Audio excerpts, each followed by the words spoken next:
Pour Atsushi, chasser le cerf n'est pas un loisir. C'est une pratique ancrée dans la tradition des Aïnous, peuple autochtone du Japon dont il fait partie.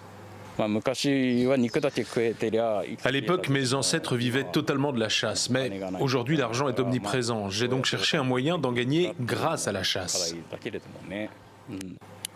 Si aujourd'hui il semble affirmer un mode de vie proche de ses racines, c'est après avoir vécu des années de lutte et de racisme.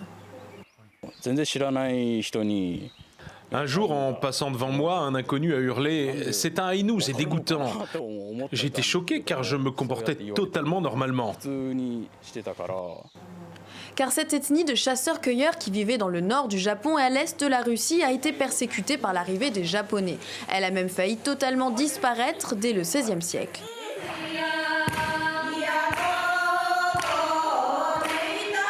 Aujourd'hui, pour la première fois, un espace national est en pleine construction pour leur rendre hommage sur l'île d'Hokkaido.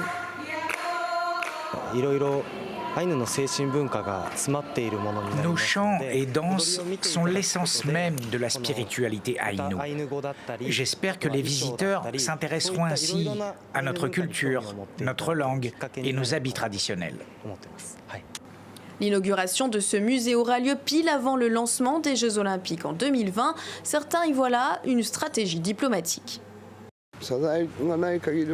Sans une excuse du gouvernement japonais, je ne pense pas que cela aura un impact sur l'essor de la culture aïnou.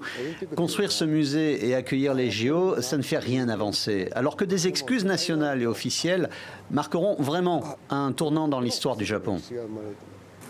La route est encore longue pour la reconnaissance de la culture aïnou. Aujourd'hui encore, beaucoup d'entre eux préfèrent ne pas dévoiler leur origine par peur de l'exclusion.